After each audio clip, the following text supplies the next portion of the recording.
Hey everybody, welcome back. So you can probably guess by the face that I'm making right now on that screen that holy crap. It was ironically a really good session and like a very terrible session at the same time. Very, very kind of a weird one today. But boy, there was a lot of crap. I'm looking at myself looking at that screen right now, and God, yeah, I basically had went forward with the story, just writing out this conversation between the main character and another character. It's a conversation that needs to happen, and the content of the conversation is pretty heavy. It's a pretty heavy moment. And what you're seeing here is me kind of going back a little bit, like rereading through it and trying to fix what I was writing, because boy, that initial round of dialogue, that was not very good. To say the very least, that was not very good. God. The issue with it is that basically I wrote very on the nose. The writing was very on the nose and it felt a little bit melodramatic. I need to get the point that I'm trying to convey across in a lot more of a subtle way, which inevitably is going to come in the later drafts. It's one of those things where I can't really spend too much time harping on this section right now. I need to keep going forward. But man, yeah, some of this dialogue was just a little bit on the nose, which is fine. It happens. Especially in the early sections, you're going to get a lot of these sections where you're like, damn, you conveyed the point, but I really wish you would have been more subtle about how it was conveyed, you know? I guess with that, as far as like a little lesson to take away, the more you try to convey something vague in your writing, the more you have to ground it in a concrete thing first. And what I mean by that is, like, if I had you describe, say, a dog, right? That's pretty concrete. That's relatively concrete. To be more specific, you'd want to get into the type of dog it is, you know, just because when I say the word dog, everyone has a different image to their mind, right? You know, it's a German Shepherd. Was it a Doberman? Was it a poodle? Was it a Shih Tzu? What kind of dog was it, right? But that's relatively concrete. So if I wrote a section about a dog walking down the road, you would probably want to be a bit more descriptive about that. You probably want to be a bit more concrete with what that dog is, a lot more specific. All right. But now, if I had you try to write about an emotion, say love, for example, that's pretty darn hard to do. That requires a lot of concrete writing to convey that concept.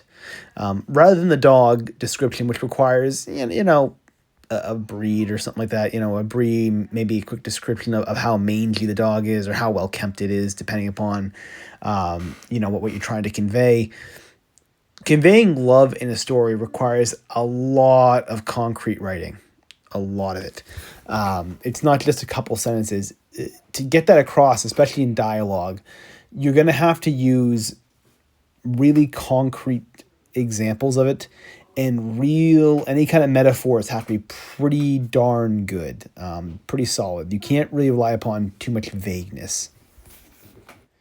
And the problem with trying to convey that, especially for beginners, but honestly at any level of your writing, the difficulty in conveying things that are more emotion, things that are not as grounded, things that are a bit more of vague concepts and ideas. The challenge is coming up with concrete ways to describe it and show it without being cliche, for one, but the other thing is without being too on the nose. In this case, in the section I was writing, I'm trying to convey the idea of regret, of guilt, of a parent basically telling their kid not to make the same mistakes they made. And in this section, when I was doing it, I was pretty direct in saying it. I was pretty darn direct with my character, basically saying, hey, don't I came short of the parents saying, "Hey, don't do the same thing I did." But it was close. It got like really, really close. Like you could tell the parents like hammering this idea pretty hard, rather than just kind of softly conveying it, letting implication in the writing sort of convey the idea, so that way the reader picks up on it. Again, it is what it is. In a first draft, this is obviously nothing to really worry all that much about, because you'll fix it in later drafts. But something to be aware of. I guess a lesson to take away is the more vague the concept you're trying to show, the more concrete you have to write surrounding it. And the more original, honestly, you have to be. You always want to be original in everything, but especially with example, especially with something like showing concepts like regret, love, emotion, these sort of themes. These have been shown a lot of ways in a lot of mediums over the really millennia, but at least the centuries, but certainly the millennia as well. And it's really, really easy to fall into the trap of repeating what you've seen in movies, repeating what you've read in books, etc. Really easy to do that. And so what I would say is don't fall for that.